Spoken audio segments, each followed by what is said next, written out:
Hello, praise the lord. ಎಲ್ಲರಿಗೂ ಇವತ್ತಿನ ಸಂದೇಶಕ್ಕಾಗಿ ಆರಿಸಿಕೊಂಡ ವಾಕ್ಯ ಭಾಗ ಲೂಕನು ಬರೆದ ಸುವಾರ್ತೆ 4ನೇ ಅಧ್ಯಾಯ 38 ಮತ್ತು 39 ವಚನ. ನಾನು ನಿಮಗೋಸ್ಕರ ಓದುತ್ತೇನೆ. ತರುವಾಯ ಆತನು ಸಭಾಮಂದಿರದಿಂದ ಎದ್ದು ಸೀಮೋನನ ಮನೆಯಲ್ಲಿ ಪ್ರವೇಶಿಸಿದನು. ಅಲ್ಲಿ ಸೀಮೋನನ ಹೆಂಡತಿಯ ತಾಯಿಗೆ ಕಠಿಣ ಜ್ವರ ಇದ್ದರಿಂದ ಅವರು ಆಕೆಗೋಸ್ಕರ ಆತನನ್ನು ಬೇಡಿಕೊಂಡರು. ಆಗ ಆತನು ಆಕೆಯ ಬಳಿಯಲ್ಲಿ ನಿಂತು ಜ್ವರವನ್ನು ಗದರಿಸಲು ಅದು ಆಕೆಯನ್ನು ಬಿಟ್ಟಿತು. ಕೂಡಲೇ ಆಕೆಯು ಎದ್ದು ಅವರನ್ನು ಉಪಚರಿಸಿದನು.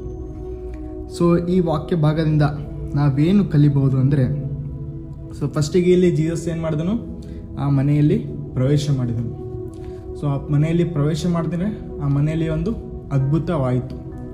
ಎಸ್, ಯಾವಾಗ ಜೀಸಸ್ ನಮ್ಮ ಮನೆಯಲ್ಲಿ ಪ್ರವೇಶಿಸ್ತಾನೋ ಆವಾಗ ಆತನು ನಮ್ಮನ್ನು ಪ್ರತಿಯೊಂದು ಬಂಧನದಿಂದ ಬಿಡುಗಡೆ ಮಾಡ್ತಾನೆ. ನಾವು ಯಾವುದೇ ಬಂಧನದಲ್ಲಿ ಇರಬಹುದು, ಆತನು ನಮಗೆ ಪ್ರತಿಯೊಂದು ಬಂಧನದಿಂದ ಬಿಡುಗಡೆ ಮಾಡ್ತಾನೆ. ಮತ್ತಲ್ಲಿ ವಾಕ್ಯದಲ್ಲಿ ನೋಡಬೇಕಾದ್ರೆ ಅವರು ಆತನನ್ನು ಬೇಡಿಕೊಂಡರು. ಸೊ ನಾವು ಕ್ರಿಸ್ತನಲ್ಲಿ ಬೇಡಿಕೊಳ್ಬೇಕು. ವಾಕ್ಯನದಲ್ರಿ, ಬೇಡಿಕೊಳ್ಳಿರಿ ನಿಮಗೆ ದೊರೆಯುವುದು. ಸೊ ಕ್ರಿಸ್ತನಲ್ಲಿ ನಾವು ಬೇಡಿಕೊಂಡ್ರೆ ಏನು ಬೇಡಿಕೊಂಡರೂ ಕ್ರಿಸ್ತನು ಕೊಡುವವನಾಗಿದ್ದಾನೆ. ಎಸ್, ಆತನ ಚಿತ್ತ ಪ್ರಕಾರವಾಗಿದ್ದರೆ ಆತನು ಖಂಡಿತವಾಗಿ ಕೊಡ್ತಾನೆ. ಯಾಕಂದರೆ ರೋಮ 8:32 ಹೇಳ್ತದೆ, ದೇವರು ತನ್ನ ಸ್ವಂತ ಮಗನನ್ನು ಉಳಿಸಿಕೊಳ್ಳದೆ ಆತನನ್ನು ನಮ್ಮೆಲ್ಲರಿಗೋಸ್ಕರ ಒಪ್ಪಿಸಿಕೊಟ್ಟ ಮೇಲೆ ಆತನೊಂದಿಗೆ ಎಲ್ಲವುಗಳನ್ನು ಉಚಿತವಾಗಿ ನಮಗೆ ಕೊಡದೇ ಇರುವನೇ? ಸೊ ಮಗನನ್ನೇ ಕೊಟ್ಟ ಮೇಲೆ ಸಮಸ್ತವನ್ನು ಕೊಡುವುದಿಲ್ಲವೇ? ಎಸ್, ಕೊಡ್ತಾನೆ. ಆಮೇಲೆ ಇಲ್ಲಿ ನೋಡಬೇಕಾದ್ರೆ ಆಕೆಗೆ ಯಾವ ರೀತಿ ಜ್ವರ ಇತ್ತು? ಕಠಿಣ ಜ್ವರ ಇತ್ತು. ಎಸ್, ಕಠಿಣ ಜ್ವರ ನಮ್ಮ ದೇವ್ರಿಗಿಂತ ದೊಡ್ಡದಿಲ್ಲರಿ. ನಿಮ್ಮ ಕಠಿಣ ಪ್ರಾಬ್ಲಮ್ಸ್ಗಳು ನಮ್ಮ ದೇವ್ರಿಗಿಂತ ದೊಡ್ಡದಿಲ್ಲ. ನಿಮ್ಮ ಕಠಿಣ ಬಂಧನಗಳು ನಮ್ಮ ದೇವರಿಗಿಂತ ದೊಡ್ಡದಲ್ಲ. ಸೊ ಆಗ ಆತನು ಆಕೆಯ ಬಳಿಯಲ್ಲಿ ನಿಂತು. ಸೊ ಆಕೆ ಬಳಿಯಲ್ಲಿ ನಿಂತ ಮೇಲೆ ಏನಾಯಿತು? ಆಕೆ ಒಂದು ಪ್ರಾಬ್ಲಮ್ ಸಾಲ್ವ್ ಆಯಿತು. ಎಸ್, ಅದೇ ರೀತಿ ಇವತ್ತು ಜೀಸಸ್ ಕೂಡ ನಿಮ್ಮ ಪ್ರಾಬ್ಲಮ್ ಮೇಲೆ ನಿಂತರೆ ನಿಮ್ಮ ಪ್ರಾಬ್ಲಮ್ ಕೂಡ ಸಾಲ್ವ್ ಆಗ್ತದೆ. ನಿಮ್ಮ ಪ್ರಾಬ್ಲಮ್ ಕೂಡ ಪುಡಿ ಆಗ್ತದೆ. S, hallelujah. ಎಸ್, ಆದರೆ ನಾವೇನು ಮಾಡಬೇಕಪ್ಪ ಅಂದರೆ, we have to allow Jesus to enter in to our life, in to our home. So ಜೀಸಸ್ಗೆ ಏನು ಮಾಡಬೇಕು? ನಾವು ಇನ್ವಿಟೇಷನ್ ಕೊಡಬೇಕು. ಏನಪ್ಪ ಅಂದರೆ, Jesus please come to my home.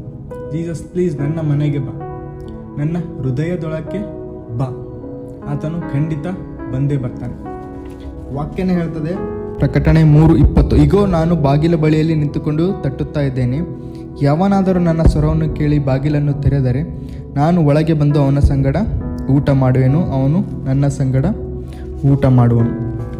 So ವಾಕ್ಯನೇ ಹೇಳ್ತದೆ, ಬಾಗಿಲಲ್ಲಿ ನಿಂತುಕೊಂಡು ತಟ್ಟುತ್ತಾ ಇದ್ದೇನೆ. ಸೊ ನಾವೇನು ಮಾಡಬೇಕು? ಡೋರ್ ಓಪನ್ ಮಾಡಬೇಕಷ್ಟೇ. ಜೀಸಸ್ ಭಾಳ ಡಿಸಿಪ್ಲಿನ್ ರೀ, ಭಾಳ ಶಿಸ್ತದ ಜೀಸಸ್ ಬಲ್ಲಿ. ತನ್ನಿಂತಾನೇ ಆತನು ಬರಂಗಿಲ್ಲ, ಇನ್ವಿಟೇಷನ್ ಇಲ್ಲಾರ್ದೆ ಬರಂಗಿಲ್ಲ, ಒಳಗೆ ಬಾ ಅನ್ನತಕ್ಕ ಬರಂಗಿಲ್ಲ. ಸೊ ಒಂದು ಅದ್ಭುತ, ಮೊದಲನೇ ಅದ್ಭುತ ಏನಾಯಿತು? ನೀರನ್ನು ದ್ರಾಕ್ಷರಸವನ್ನಾಗಿ ಮಾಡಿದನು. ಸೊ ಅದು ನೀರು ದ್ರಾಕ್ಷರಸ ಯಾತಕ್ಕಾಯಿತು? ಆ ಅದ್ಭುತ ಯಾತಕ್ಕಾಯ್ತು ಅಂದರೆ ಜೀಸಸ್ ಅಲ್ಲಿ ಇದ್ದನು. ಎಸ್, ಅಲ್ಲಿದ್ದದಕ್ಕೆ ಜೀಸಸ್ ಆ ಒಂದು ಅದ್ಭುತ ಕಾರ್ಯ ಮಾಡಿದನು. ಜೀಸಸ್ ಅಲ್ಲಿ ಯಾಕೆ ಇದ್ದನು? ಯಾಕಂದರೆ ಅಲ್ಲಿ ಅವನಿಗೆ ಇನ್ವಿಟೇಷನ್ ಇತ್ತು. ಆ ಮದುವೆಗೆ ಜೀಸಸ್ ಮತ್ತು ಅವರ ಶಿಷ್ಯರನ್ನು ಕರೆದಿದ್ದರು. ಸೊ ಯಾವಾಗ ನಾವು ಕೂಡ ಯೇಸು ಕ್ರಿಸ್ತನನ್ನು ಕರೆಯುತ್ತೇವೋ, ಎಲ್ಲಿ ಕರೀಬೇಕು? ನಮ್ಮ ಪ್ರತಿಯೊಂದು ನಿರ್ಧಾರಗಳಲ್ಲಿ ನಾವು ಯೇಸು ಕ್ರಿಸ್ತನನ್ನು ಕರೆಯಬೇಕು. ಎಸ್, ಆವಾಗ ಮಾತ್ರ ಆ ನಿರ್ಧಾರಗಳು ಸಫಲವಾಗ್ತವೆ. ನಾವು ನಮ್ಮ ಬುದ್ಧಿಯಿಂದ ಏನು ಮಾಡೋಕ್ಕೆ ಹೋದ್ರೂ ಸ್ಟಾರ್ಟಿಂಗಲ್ಲಿ ನಮಗೆ ಸ್ವಲ್ಪ ಸಕ್ಸಸ್ ಸಿಗ್ಬೋದು, ಬಟ್ ಆಮೇಲೆ ಸೋಲು ಖಚಿತ. ಆ ನಿರ್ಧಾರದಲ್ಲಿ ಯಾವುದೇ ರೀತಿಯ ತೃಪ್ತಿ ಇರುವುದಿಲ್ಲ. ಎಸ್, ಯಾವಾಗಲೂ ನಾವು ಕ್ರಿಸ್ತನಲ್ಲಿ ನಮ್ಮ ನಿರ್ಧಾರಗಳಲ್ಲಿ ಮೊದಲನೇದಾಗಿ ದೇವ್ರಿಗೆ ಕೇಳಬೇಕು, Jesus I want to decide this, help me. Yes, ನಾವು ನಿರ್ಧಾರಗಳು ಮಾಡೋದಕ್ಕಿಂತ ಮುಂಚೆ ಯೇಸು ಕ್ರಿಸ್ತನಲ್ಲಿ ಕೇಳಬೇಕು, ಜೀಸಸ್ ಇದು ನಿರ್ಧಾರ ಮಾಡ್ತಾ ಇದ್ದಾನೆ, ಇದು ಕರೆಕ್ಟಾ ಅಥವಾ ತಪ್ಪ, ನೀನೇ ನನಗೆ ಹೇಳಿಕೊಡು. ಸೊ ಆವಾಗ ನಾವು ಪ್ರತಿಯೊಂದು ಮಾರ್ಗಗಳಲ್ಲಿ ನಾವು ಯಶಸ್ಸು ಗಳಿಸುವುದಕ್ಕೆ ಸಾಧ್ಯವಾಗ್ತದೆ. ಸೊ ಇಲ್ಲಿ ಕಡೆಯದಾಗಿ ನೋಡಬೇಕಾದ್ರೆ, ಕೂಡಲೇ ಆಕೆ ಎದ್ದು ಅವರನ್ನು ಉಪಚರಿಸಿದಳು. ಸೊ ಇಲ್ಲಿ ಸೀಮೋನನ ಹೆಂಡತಿಯ ತಾಯಿ ಏನು ಮಾಡಿದಳು? ಕೂಡಲೇ ಉಪಚರಿಸಿದಳು.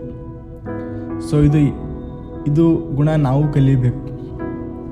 ಯಾವಾಗ ಯೇಸು ಕ್ರಿಸ್ತನು ನಮ್ಮ ಜೀವನದಲ್ಲಿ ಕೂಡ ಒಂದು ಅದ್ಭುತವನ್ನು ಮಾಡ್ತಾನೆ, ಆ ಅದ್ಭುತವನ್ನು ತಗೊಂಡು ನಾವು ಓಡಿ ಹೋಗಬಾರದು. ಆ ಅದ್ಭುತವನ್ನು ಪಡೆದುಕೊಂಡ ಮೇಲೆ ನಾವು ಯೇಸು ಕ್ರಿಸ್ತನ ಸೇವೆ ಮಾಡಬೇಕು, ಯೇಸು ಕ್ರಿಸ್ತನೊಟ್ಟಿಗೆ ಮಾತನಾಡಬೇಕು, ಪ್ರಾರ್ಥನೆಯಲ್ಲಿ ಸಮಯ ಕಳೆಯಬೇಕು, ವಾಕ್ಯ ಓದುವುದರಲ್ಲಿ ಸಮಯ ಕಳೆಯಬೇಕು. ಜೀಸಸ್ ನಮ್ಮ ಜೀವನದಲ್ಲಿ ಏನು ಉದ್ದೇಶ ಇಟ್ಟಾನಂತ ತಿಳ್ಕೊಬೇಕು. ಇದು ನಿಜವಾದ ಅದು ಉಪಕಾರ ಯಾರು ಮಾಡ್ತಾರೋ ಅವರಿಗೆ ಅಪಕಾರ ಮಾಡಬಾರ್ದು. ಜೀಸಸ್ನಿಂದ ಪಡ್ಕೊಂಡ್ಮೇಲೆ ಜಾಬ್ ಬೇಕು ಜೀಸಸ್ ಪ್ಲೀಸ್ ಜಾಬ್ ಕೊಡು. ಜಾಬ್ ಬಂದಮೇಲೆ ಜೀಸಸ್ ಹೋಗ್ಬಿಟ್ಟ. ಜೀಸಸ್ ಮಗು ಕೊಡು. ಸಮಾಜದಲ್ಲಿ ಎಲ್ಲ ಕೆಟ್ಟ ಹೆಸರು ಬರ್ತಾ ಇದೆ, ಜನಗಳು ಎಷ್ಟೋ ಮಾತಾಡ್ತಾ ಇದ್ದಾರೆ. ಆದರೆ ಮಗು ಬಂದಮೇಲೆ ಜೀಸಸ್ ಗಾಯಬ್. ಮನೆ ಕೊಡು ಜೀಸಸ್, ಪ್ಲಾಟ್ ಕೊಡು. ಅದು ಬಂದಮೇಲೆ ಇನ್ನೊಂದು ಬೇಕು, ಡಬಲ್ ಬಿಲ್ಡಿಂಗ್ ಬೇಕು, ಅದು ಬೇಕು, ಕಾರ್ ಬೇಕು. ಬಟ್ ಜೀಸಸ್ ಕೊಡ್ತಾನೆ, ಆದರೆ ಕೊಟ್ಟ ಮೇಲೆ ದೂರ ಹೋಗ್ತಾರೆ ಜನ. ಇದೇ ಕಾರಣದಿಂದ ಅನೇಕ ಬಾರಿ ನಿಮ್ಮ ಜೀವನದಲ್ಲಿ ಆಶೀರ್ವಾದಗಳನ್ನು ದೇವರು ತಡೆ ಹಿಡಿತಾ ಇದ್ದಾನೆ. ಯಾಕಪ್ಪ ಅಂದರೆ ಅನೇಕ ಬಾರಿ ಇವರ ಜೀವನದಲ್ಲಿ ನಾನು ಆಶೀರ್ವಾದಗಳನ್ನು ಕೊಟ್ಟಿದ್ದೇನೆ, ಆದರೆ ಇವರು ಆಶೀರ್ವಾದವನ್ನು ಪಡೆದುಕೊಂಡ ಮೇಲೆ ನನ್ನನ್ನು ಬಿಟ್ಟು ಹೋಗಿದ್ದಾರೆ. ಸೊ ಈ ರೀತಿ ಮಾಡಬೇಡಿ. ನಿಮ್ಮ ಆಶೀರ್ವಾದಗಳನ್ನು ನೀವೇ ತಡೆ ಹಿಡಿತಾ ಇದ್ದೀರಿ. ಯಾವಾಗ ನೀವು ಒಂದು ಆಶೀರ್ವಾದಗಳನ್ನು ಪಡ್ಕೊಳ್ತೀರೋ ನೀವು ಡಬಲ್ ಸೇವೆ ಮಾಡಬೇಕು, ನೀವು ಡಬಲ್ ಯೇಸು ಕ್ರಿಸ್ತನಲ್ಲಿ ಸಮಯವನ್ನು ಕಳೆಯಬೇಕು. ಯೇಸು ಕ್ರಿಸ್ತನು ಈ ಎಲ್ಲ ವಾಕ್ಯಗಳನ್ನು ನಮ್ಮೆಲ್ಲರ ಜೀವನದಲ್ಲಿ ಆಶೀರ್ವದಿಸಲಿ. ನಾವು ಯೇಸು ಕ್ರಿಸ್ತನೊಟ್ಟಿಗೆ ಸಮಯ ಕಳೆಯೋಣ. ಅದರಿಂದ ನಮಗೆ ಅನೇಕ ಒಂದು ವಿಷಯಗಳು ಕರ್ತನು ನಮ್ಮೊಂದಿಗೆ ಮಾತನಾಡ್ತಾನೆ.